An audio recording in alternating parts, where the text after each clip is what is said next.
Hey everybody, how are you doing? It's Thursday, July 3rd.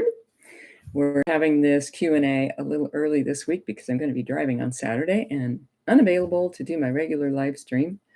So I invited everybody in the world to participate today. This is a public live Q&A, and so I'll be taking questions, and I do have a bunch of topics lined up because the last time I did one of these public Q&As, I had lots of watchers, but not very many people were submitting questions, so it's hard to prepare. I don't know whether to have stuff ready to talk about or if I should just be planning to answer questions. So I did some preparation this time, and I will be keeping an eye on your comments as well. So let me just get my notes situated here so I can see both my notes and your comments.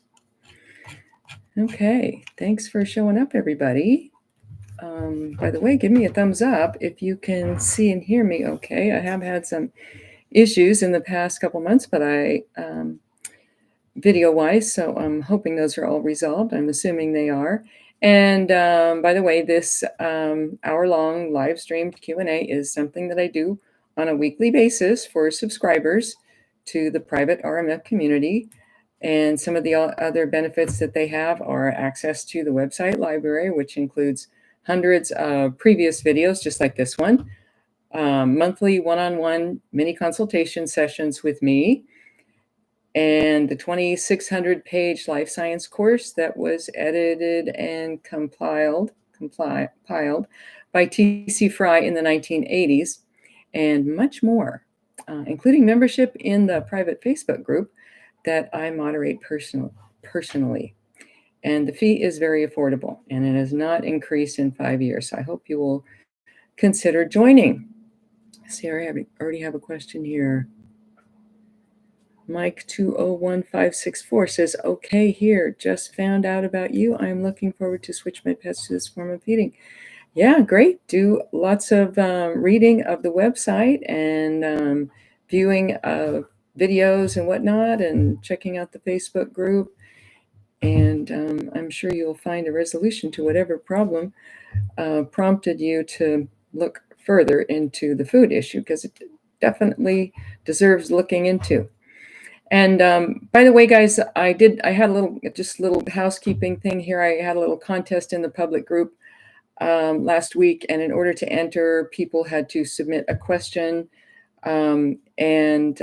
I listed some of those questions that I had received in the email. Some of them I'm going to get to today, and some of them I will save for next week, but I will be tackling all of them eventually. And the winners of there was one winner who won a free copy of the ebook, and two winners that won copies or links to the live stream and the recorded version of the video where I'm going to be answering those questions. Anyway, the winner of the ebook was Debbie 4. Okay, moving into the topics that I had lined up here. I had shared with me an article by Amanda Vollmer, who's a naturopath in Canada, about colloidal silver. And she's a big proponent of colloidal silver.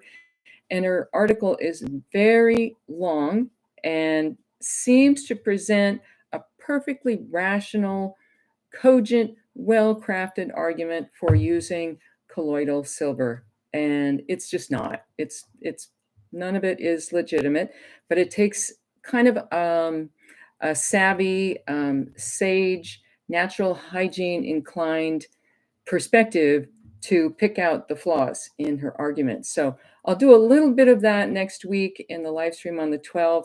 And there was also a comment that was left in the public group about colloidal silver that brings up a couple of points that I wanted to sort of discuss too. So I will be doing that next week. This week, I want to talk first a little bit about fleas, because I heard about a flea remedy that I had never heard of before. So I looked into it a little bit. And by the way, I misspelled this remedy in the email that I sent out to subscribers. It's called Staphysagria, Staphysagria, Q,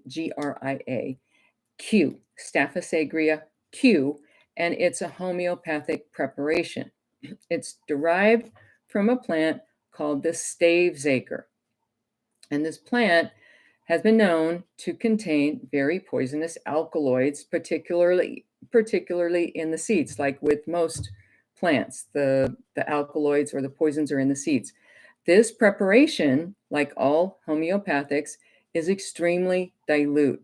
And that's the only thing that makes it marginally safe to administer to dogs because it is usually administered orally.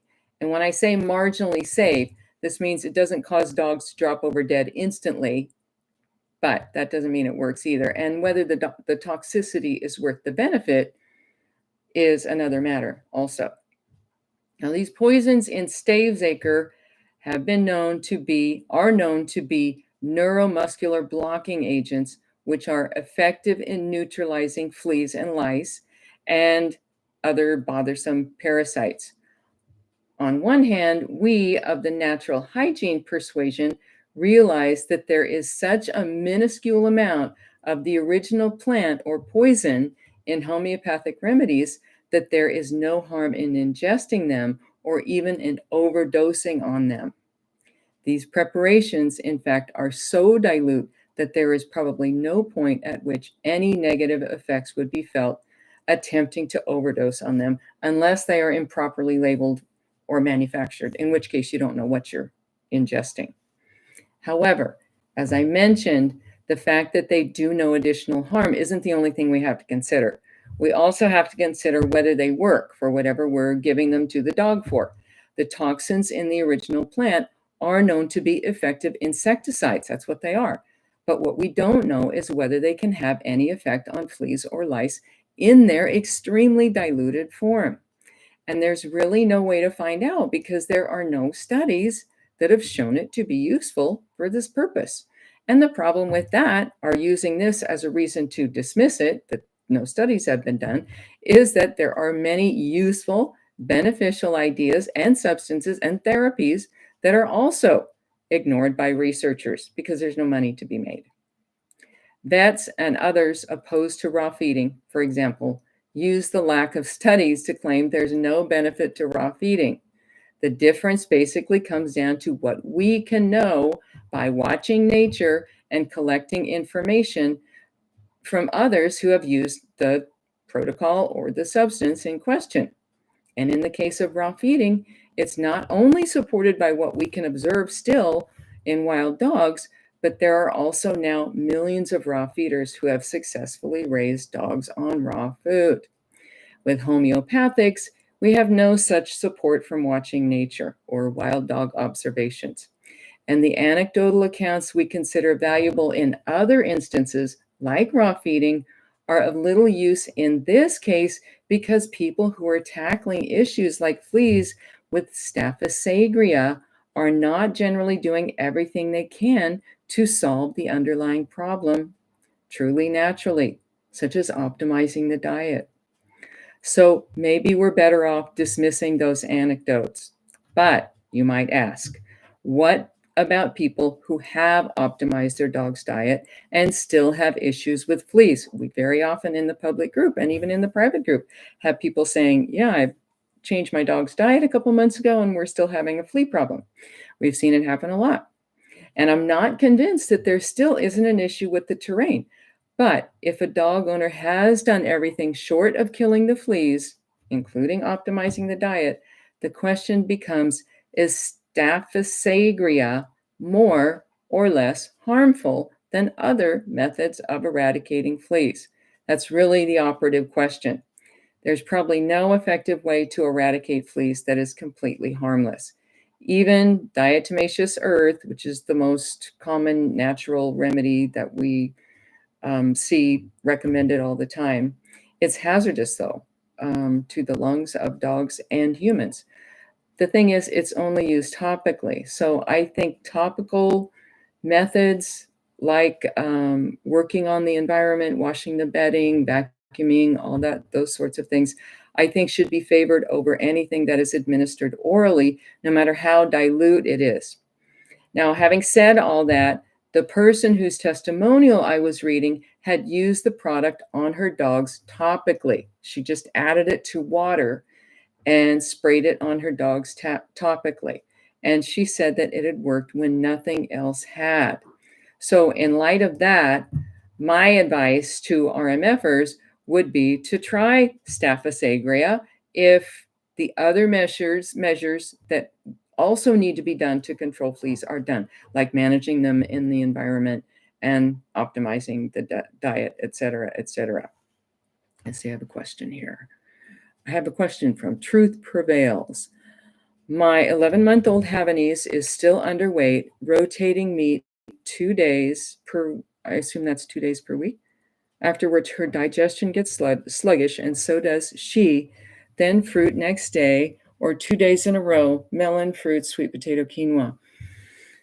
Well, 11 months, an 11-month-old dog is a very young, active dog typically, and they can support a diet that contains a lot more meat than 2 days per week. I assume that's what you mean, 2 days per week. I would go to 3 or 4 or more and see if you can resolve that underweight condition. Now, it needs to be said that under a dog being underweight is in the eye of the beholder, and very often when people think their dogs are underweight, they're actually just right. And the reason why they think they're underweight is because they're comparing them to every other dog at the dog park and they're looking skinny, right? I've seen lots of dogs. In fact, I tell my subscribers, send me a picture of your dog if you want an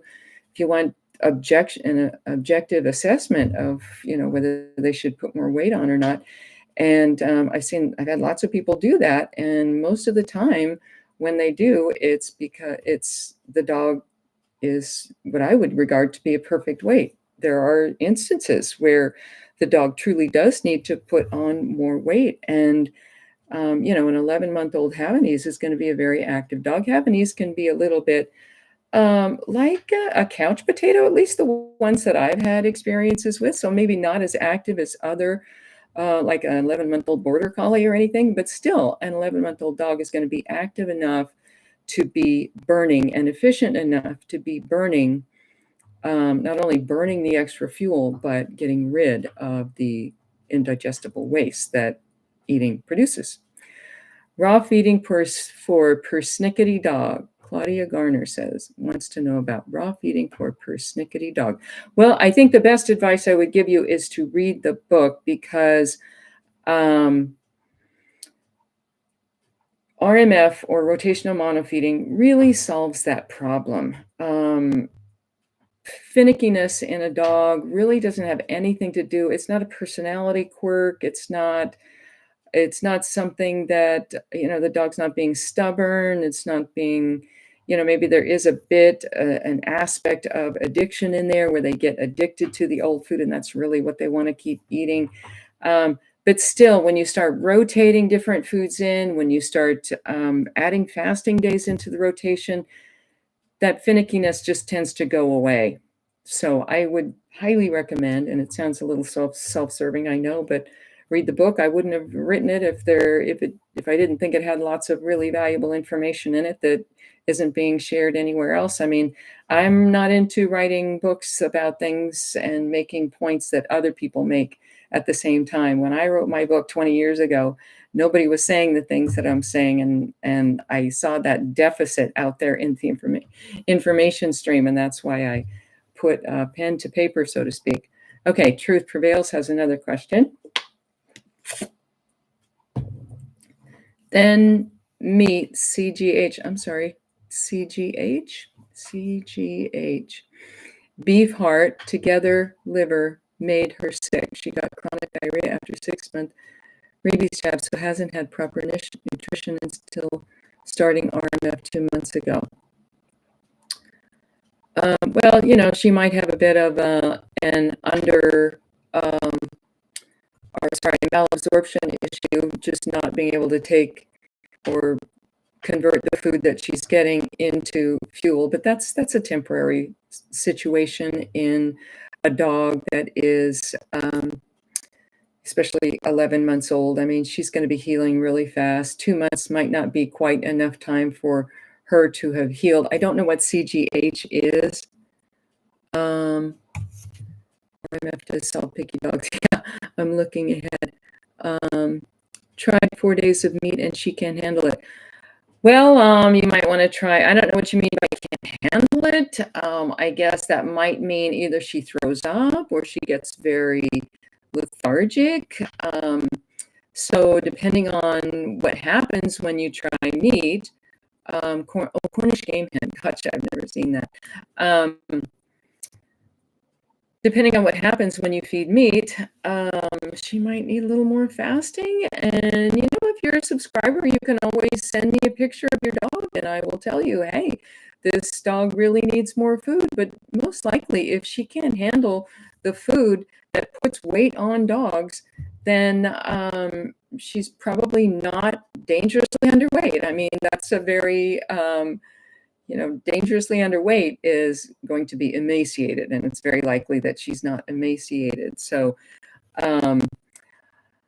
yeah, it's hard, when the foods that put weight on dogs also give them symptoms. It's sometimes owners have to make a decision whether they want symptoms or if they want their dog to look like every other dog at the dog park. So, anyway, I think that deserves a little more analysis. So I would recommend that you order a consultation or join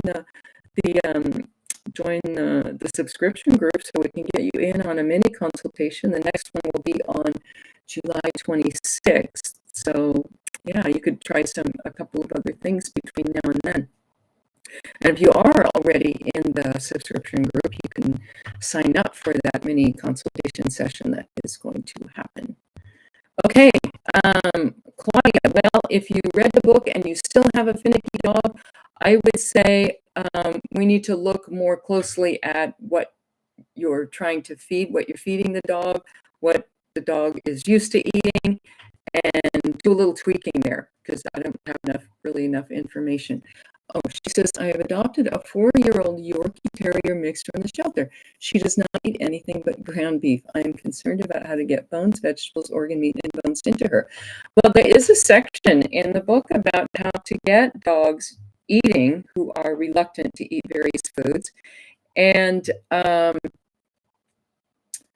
one of them is to foods kind of resemble what she's used to. Like if she will eat ground beef, she might very willingly eat, if you could take a couple of, she's a Yorkie Terrier mix. She's probably a pretty small dog, so you might have to use something like a quail or a game hen, but what you could do is just mince it up with your cleaver and braise it just a bit in a frying pan and see if she will eat that. And very often dogs do that, will get them started, and then you can start to sneak things in, and you don't really want to sneak things in, but eventually they'll start eating things like organ meats and bones, of course. And since you're just braising, you're not going to have to worry about cooking bones. It's the cooking bones at very high heat for long periods that causes them to get brittle and not be able to break down in the body. So anyway, try that. And then after a dog is willing to eat that, then you just braise less and less and less every day. So, oh, you have a problem with audio static? And is anybody else having problems with audio? Try putting my mic a little closer. I don't know if that would help though. Okay, great. Claudia says she's going to read the book. Okay, let me see if I missed anything going back here. Oh, she gets diarrhea. Well, when it comes to diarrhea, and this is really kind of a helpful tip for everybody, if your dog gets the runs after a meat day, just to make sure that you have the balance of meat to bone correct, and there's really no percentage that I can give you that's right for every dog, because it is a bit of a moving target. Some dogs can eat an entirely boneless meal and not get the runs, but other dogs need lots of bone matter in a meat meal, or they're going to get diarrhea. So, what I would try with her or him is just get chicken legs, only chicken legs. Just cut most of the meat off with your poultry shears, and offer a meal just of sort of de-meated, that's not a word, um, chicken legs, and see what happens the next day. Because in most cases, this will produce a solid poop the next day. And then you'll know what's going on is, dang, somebody else is complaining about static sound. Dang, I'm sorry about that. I don't know what the problem could be. Anyway, most of the time that solves the problem, and that will tell you in the future that you're just not giving your dog enough bone matter. Okay, static. Oh, everybody's steering static. Heather says it's better now on the static. I'm just moving my mic around a little bit, so that might help. I don't know. Let me know about that. Okay, well, I think I've answered all the questions for now, so I'm going to have to go back. Can you check my query up above? Oh, let me check that. Static. I don't see anything else from you, Heather, except what you commented about the static. Heather, better now. Chicken legs are not too big for a 7-pound dog. No, if you're worried about about the bones in chicken legs being too big for your dog, I mean, my dog weighs 10 pounds, and I have actually video of her annihilating 2 chicken legs, whole chicken legs, that I think I had removed it. No, actually, in that video, I hadn't removed any of the meat. So she's 10-pound dog eating 2 whole chicken legs. So I wouldn't imagine if you're worried about it, you can mince them up. The point is to get a meal into your dog that contains lots of bone matter, so you can identify if the diarrhea is caused by meat in general, or if it's caused by that imbalance of too much meat and not enough bone in the meal. Okay, so apparently the static is better. You skipped me. It's above the chicken legs. Okay, maybe you can ask your question again, Heather. Because honestly, I mean, I've had other people tell me that they posted questions here that I could not see. So go ahead and ask your question. 10 up.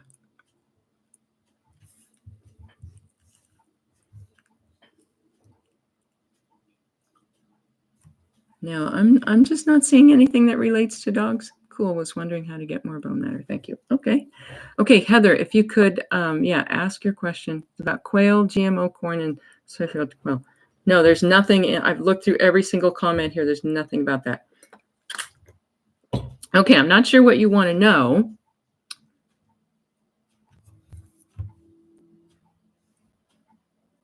Okay, Truth Prevails says she's not seeing the question either. So Heather, you're concerned about allergies in your dog, and you're suspecting that it's caused by quail. Is your dog on RMF?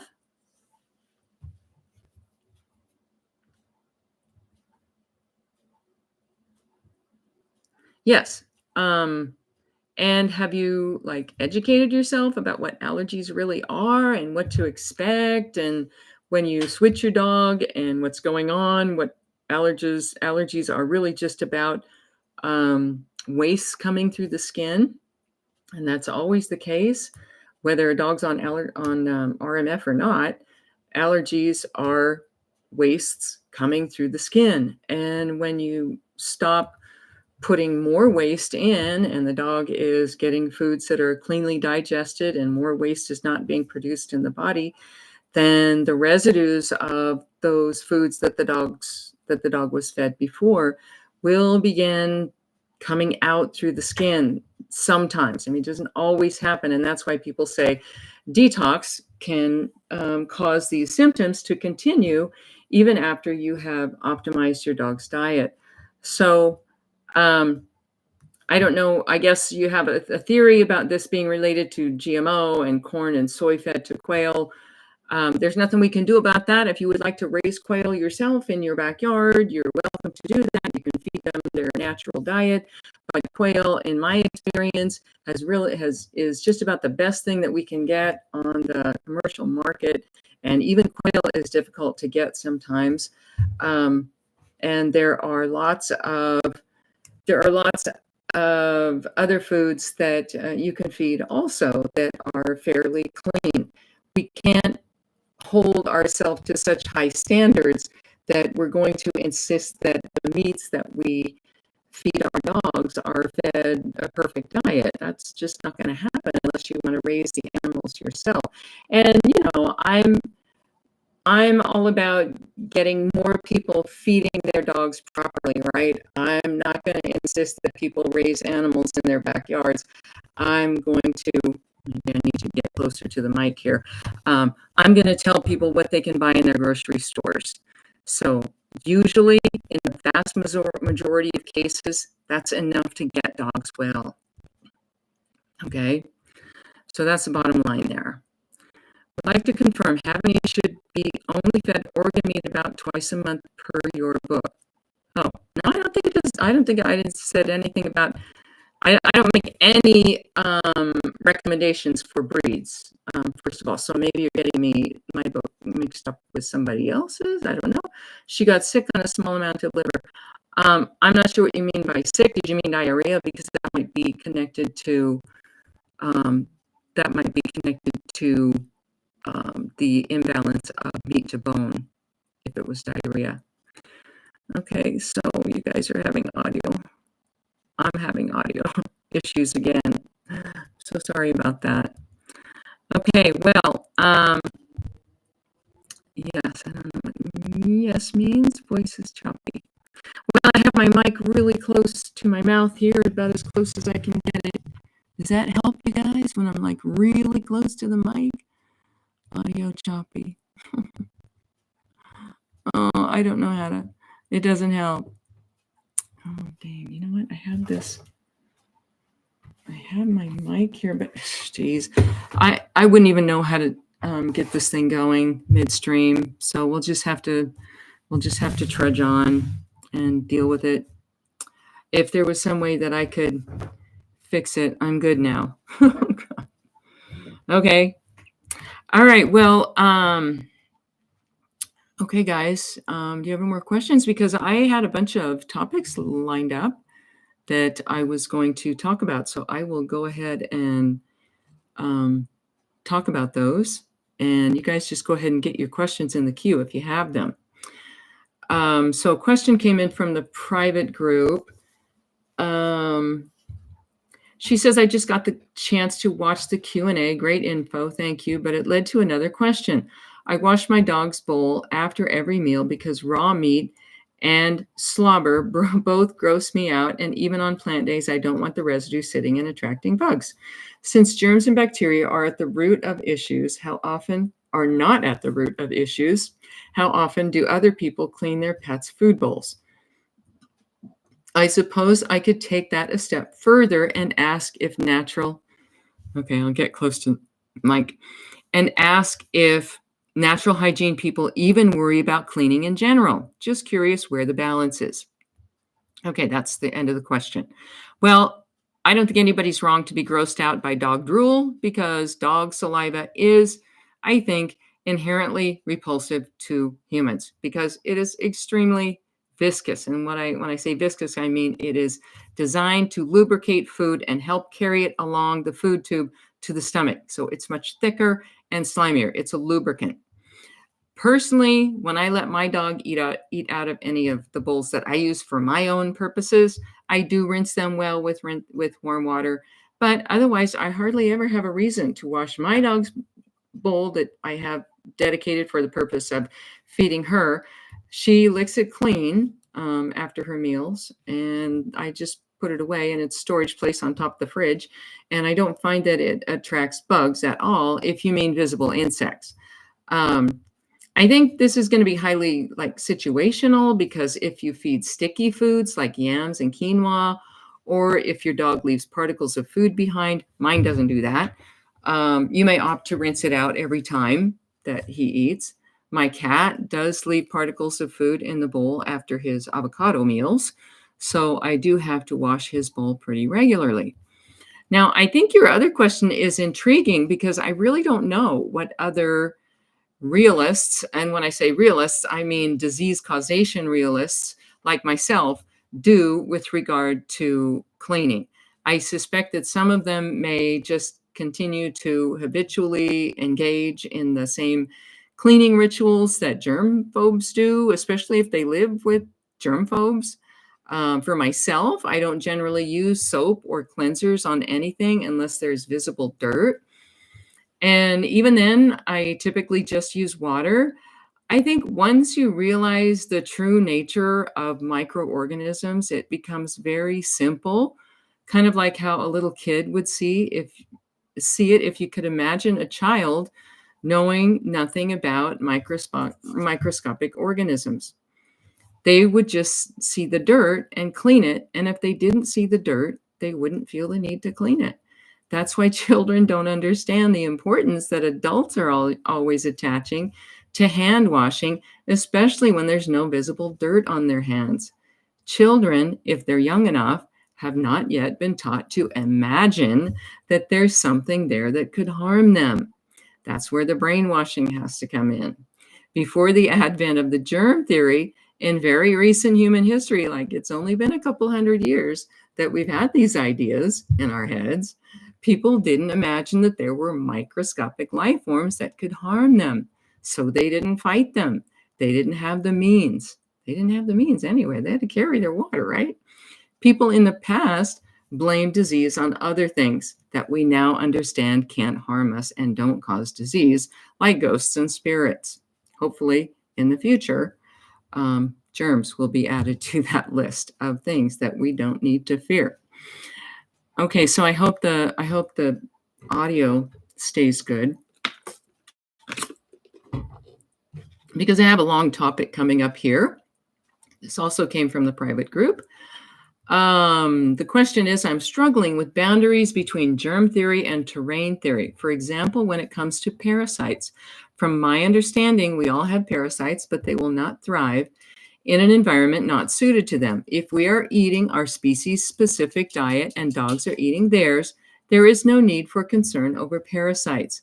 But when the body is overwhelmed with toxicity and inflammation, parasites come to assist the breakdown of this toxic waste. So let's say someone has been eating acid-forming foods and has been symptomatic. Would it be unreasonable to think that the body couldn't have allowed a parasite to enter from environment, food, or a dog? The body would eliminate the parasite naturally if the person were to be eating for their species type, but since they aren't, I would think they would catch a parasite or a germ from something or someone else. Same idea for a dog. I seem to get confused, especially when it comes to people and animals not eating right for their species. I wouldn't necessarily recommend parasite cleansing for everyone with a clean terrain, but what about those who aren't? What about the ones who come from a sad diet and have an overload of parasitic and toxic waste? Sometimes I lean toward the perspective that humans especially just need a little extra help or support from herbs, because there is just so much in our environment that is detrimental. I have a lot to say about this topic, I guess, but I'll leave it at that, and I'll be looking forward to the next live stream. Okay, are you guys hearing me okay now?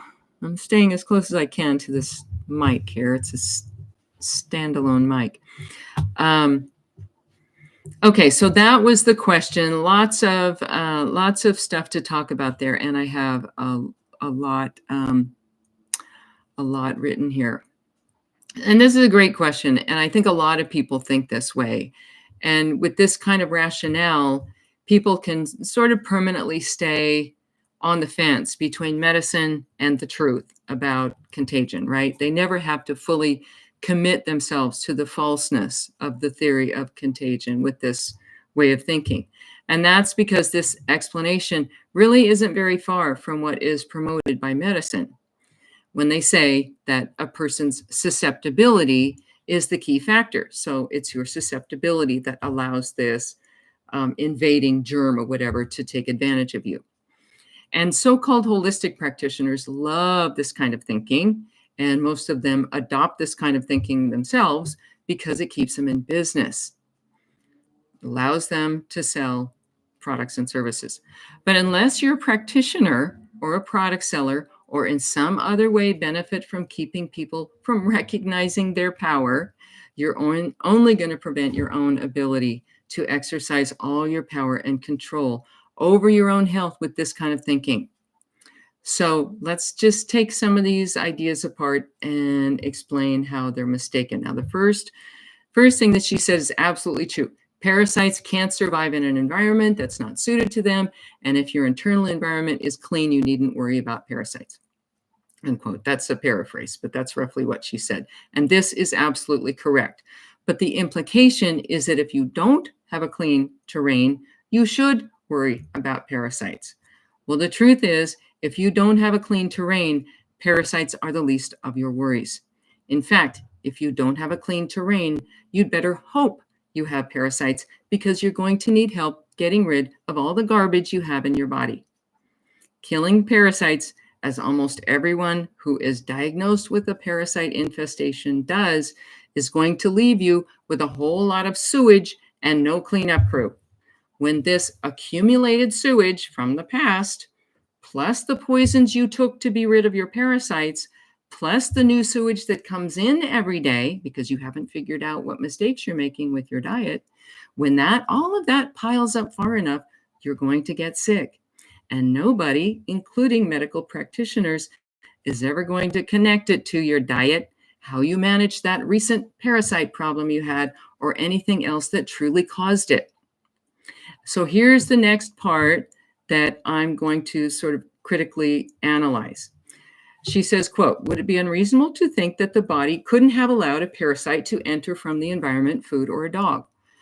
The body would eliminate the parasite naturally if the person were to be eating for their species type, but since they aren't, I would think they could catch a parasite or a germ from something or someone else. Same thing for a dog.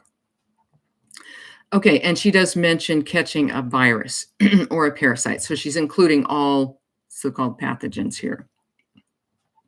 So firstly, and that was the question, firstly, we need to get our definition straight because for the purposes of this discussion, I'm limiting pathogens to actual living microorganisms. And that means I'm leaving out viruses because they are, and viruses, I always have to do air quotes with viruses because they are not living organisms.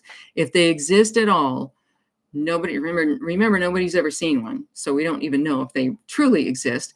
They are just decomposing cellular particles that have no life and no power to do anything except continue decomposing themselves. That's what they are. So we can toss them out. They're not living organisms. They're of no risk at all to anybody, dog or human, whatsoever. Now, this idea that a vulnerable person or a dog can stay in this polluted state that invites parasites perpetually without problems, like those that are blamed on germ invasion or parasite infestation, as long as there's no contact with or exposure to germs or parasites, is wrong. So they think they can get away with being polluted as long as they stay away from germs, right? No germs coming in, they won't have a problem. But I will tell you, even if there is no exposure to so-called pathogens, the body will still attempt to manage the menacing accumulation of waste, and the symptoms of that are what we call sickness. It's elimination. It's constructive, extraordinary elimination, and parasites are part of that process. Remember, all microorganisms that are blamed for disease are also found in asymptomatic people, even those with a clean terrain. The only thing separating these people from those diagnosed with so-called vector-borne diseases are the symptoms. When the symptoms are there, the germ or the parasite did not bring them. They didn't bring those symptoms. What bacteria and parasites have in common with the symptoms is that they're both caused by the same underlying thing, and that's excess waste. And as I just mentioned, managing that waste load is the body's job that it can do even if a person was marooned on a desert island. I've said this before, with no exposure to or contact with the presumed vectors of disease. In order to think that some kind of invasion is necessary to create symptoms, that requires us to assume that the body isn't capable of cleansing and healing itself. And we really don't have the luxury of going there with everything we know about how the body looks after itself. So, how would you account for microorganisms taking over and completely decomposing an entire body after a person or a dog dies? As I've mentioned before, even when a dead body is left in a completely sterile environment, that means no microorganisms are coming in, the body will still decompose. That's because of something in the body, in every living body, called the necrobiome. This is the contingent of species whose job it is to remain quietly in the body until such time as life ends. Then they do their job. A similar process is initiated when the body is saturated in its own sewage. Like the necrobiome, the body has a corresponding contingent of species within it that come to life when it's needed to break down excess accumulations of waste.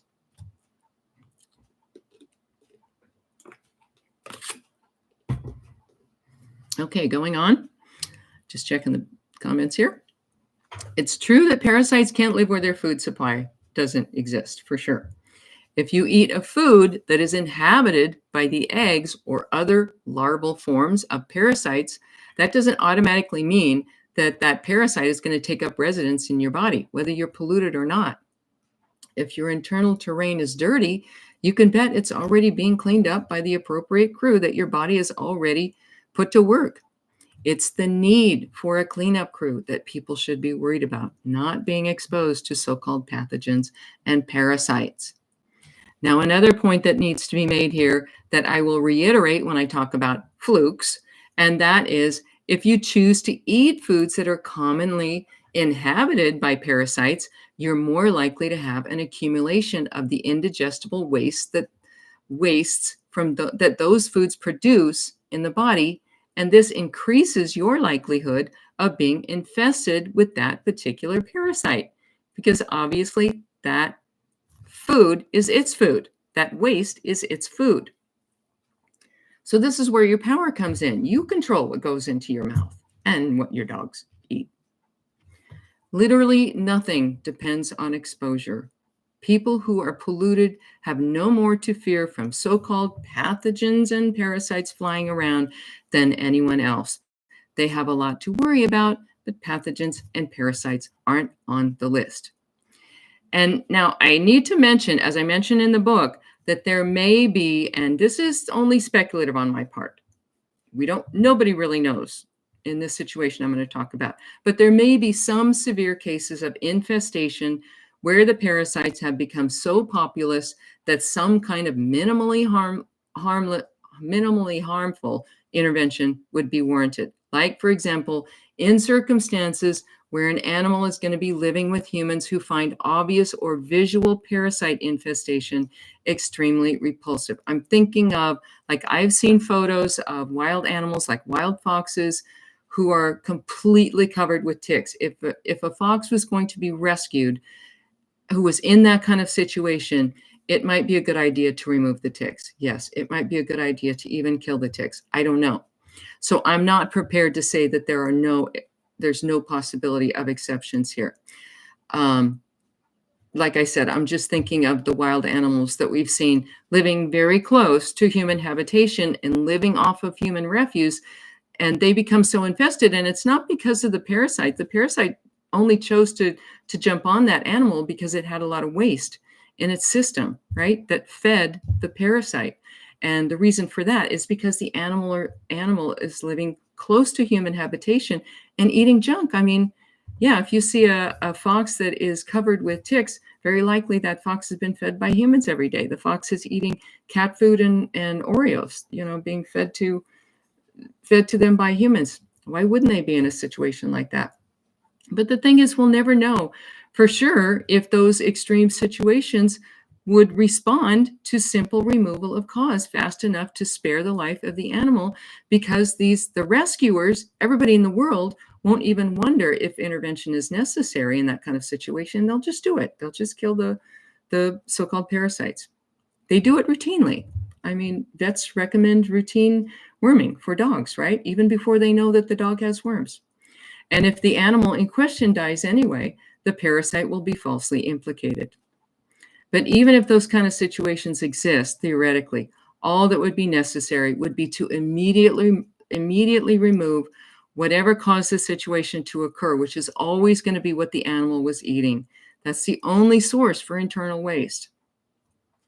And the next part here that I'm going to talk about is the reason why this kind of thinking is so harmful, and why this fence dwelling is so harmful, and why it's been so promoted and embraced by so-called alternative medicine, where she says, quote, "Sometimes I lean toward the perspective that humans especially just need a little extra help or support from herbs because there are just so much in our environment that is detrimental." Oh boy, I've heard this sentiment so much. And so I've talked about it a lot in my previous videos. So to suffice to say this time that it's just wrong to worry about things that we can't control. Yes, there are things out in the environment that may be harmful that we can't control. But here's the bottom line. If you can control it, do so, as long as it doesn't put more in the cost column than the benefit column. The reason why this idea is so popular, especially among holistic practitioners, is that it allows the sale of products and services. They've sold everyone on this concept of herbs as helpers to the body. I'll explain what's wrong with that in a minute, because there are very few exceptions to the rule that if there truly is an environmental factor that causes or even contributes to disease, there's no product or service that's going to save you from it. Most commonly, when something in the environment is promoted as a cause of disease, it's a much more remote contributor than the things you actually do have control over. And I'll say more about that in a minute too. Herbs and remedies of all kinds do not heal the body. They don't assist healing. What they assist in is further polluting the body. If they stop a symptom, it's because they've given the body something more important to do than it was doing with the symptom. The more important thing here, in this case, being the elimination of the toxin in the herbs. And all herbs that are used for medicinal purposes contain harmful toxins. They wouldn't work to shut down symptoms if they didn't. But having said all of that, the bottom line is that when we optimize our dog's diet or our own, healing is predictably what happens, despite all of these presumed disease-causing factors that are in our environment. I personally changed my diet 25 years ago, and I didn't change anything except my diet. And in fact, I stopped exercising so much. I was an exercise maniac before I changed my diet. And I was always overweight, and I couldn't figure out why. I changed my diet. I lost 50 pounds. I lost all of my previous health complaints, and I changed absolutely nothing except I was exercising less and eating my biologically appropriate diet. And when I've optimized my dog's diets and watched hundreds of other people do the same, their dogs get well predictably. Nothing changes except the food. That's why it's practically my motto when I say that the primary environmental factor in your life that causes your health problems is that part of your environment that goes into your mouth, that part of your environment that you buy at the grocery store. Now, before I leave this topic, Truth Prevail says, I rarely wash my hands except after a trip to the store, etc. Haven't been sick since 2009. Very nice. Now, before I leave this topic, somebody had asked about flukes, like they're an exception to the rule, right, or something, and they're not. Flukes are a form of flatworm in a class of parasites called trematodes. And if people eat foods that are inhabited by flukes, they're not necessarily going to become hosts to flukes. And even Google says that's true. Look it up. But people who eat those foods are going to have among the wastes polluting their bodies those wastes that came from those inappropriate foods that flukes eat. So yes, these people may have flukes. The answer is not to kill the flukes, but to stop eating inappropriate foods like those that flukes commonly inhabit. Flukes do not reproduce within fruits and vegetables. They are mostly found in fish, meat, bitter aquatic plants, and stagnant water. None of those things belong in a human body. Dogs, on the other hand, do eat some of those foods, but they still aren't in danger of becoming host to flukes because those foods, with the exception of stagnant water and aquatic plants, are appropriate foods for dogs, which means they're going to eliminate the waste from these foods efficiently, leaving nothing for the fluke to subsist on. That's the difference between dogs and humans, and just illustrates one aspect of the importance of biological appropriateness. Do you follow the RMF diet generally, except for eating? For myself, I am referring to, well, I follow the human version of the RMF diet because biologically appropriate means one thing for dogs and it means quite another for humans because we're not dogs and dogs aren't humans and we have different digestive faculties and different biological adaptations, etc., etc. So I see the first part of your question, truth prevails, but I don't see, she says, she or he says, for yourself, I am referring to. Oh, I see. Yeah, for myself. Yeah, that's what I just explained. So, okay, so I got a few minutes left. You guys have any more questions? If not, I'll go ahead and tackle one of these other topics that I have. Oh, I actually just only have one left. I only had one more question. I thought there was something else. Did I cover this? Yeah, I guess I did that. Okay. I did have one more question here. It came from the public group. It is, quote, what about when a dog is fed right, not vaccinated, and kept as healthy and close to nature as possible, but still gets sick, unquote. And I get this question a lot. And what it reveals is that people haven't identified their mistakes. So their mistakes they're blind to their mistakes. So they're seeing everything that they do as the best they can do and as close to perfect as they can get it. And they're wondering why they're still dealing with sickness. Well, it's because their understanding of the best they can do is not actually the best that they can do. And in this question, there's kind of a presupposition that disease can still happen even though the causes aren't present. And that's just not the case. Because even if it was possible theoretically, in 25 years, whenever I've been presented with a case of ill health in dogs or even in people, I've never seen a single one that wasn't misfed, over-medicated, or jabbed or jabbed. It's just a fundamental universal law that disease cannot happen without causes, and it's not mysterious at all. The causes can always be found if you know what to look for. That's why I love to teach people how to identify the causes of disease in their own lifestyles and in the way they feed their dogs. Because with this information, the next time they're confronted with sickness in themselves or their dogs, they can think about the mistakes that they made and fix the mistakes and forever be done with the problem of disease for themselves and their animals. And if they do happen to have symptoms again, they can go through that same process. What did I do wrong? Oh, that's what it was. I can fix that. Disease cannot happen without causes. If I thought it was even possible, I would challenge people to bring me a case of a dog that's been properly fed and cared for in every way that's still sick, but it's just not going to happen. What's really going on, like I said before, when people think that presumably healthy people, and this happens in people all the time because we are so confused about what healthy is in this civilized world. When healthy people and dogs, or ostensibly healthy people and dogs, get sick, is that they don't recognize the mistakes that have been made. And I'm sure by the end of this live stream today, you will have heard some information you've never heard before. And that just illustrates how hard it is to find the truth about how to be healthy. unless you happen to stumble across it, like everybody in this live stream has had the good fortune to do. You don't know what mistakes you're making. And the universe and Mother Nature don't care that your mistakes were not intentional or that you didn't know that you were making mistakes, because you just have to deal with consequences. Disease is always a consequence, and it's governed by the same law of cause and effect that governs all other natural phenomena. Okay, so any other questions here?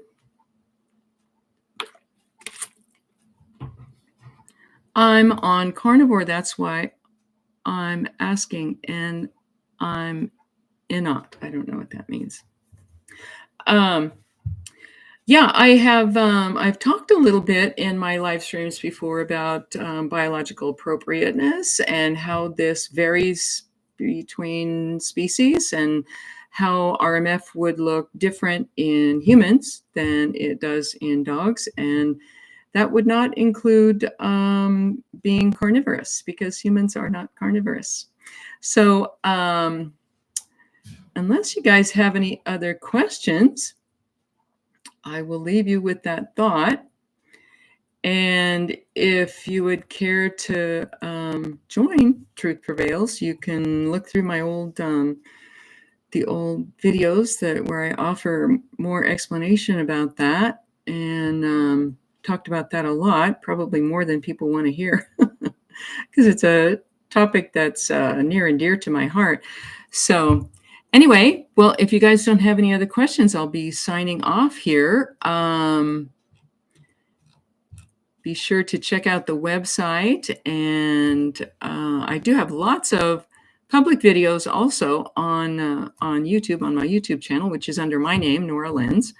And we also have a rotational monofeeding YouTube channel with lots of free videos if you want to get a little more information, and tons of free information on the website as well, if you want to better acquaint yourself with RMF before you buy the book or join or whatever.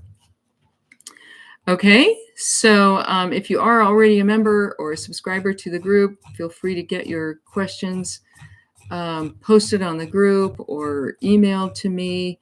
And you guys tell me, I did cover the part about fleas, right? Yes, I did. Okay.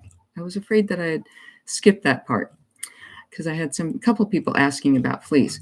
Okay, I will sign off for now. Everyone have a wonderful July 4th holiday, and I will see you again on July 12th. All right? Thanks for showing up, everybody. Bye for now.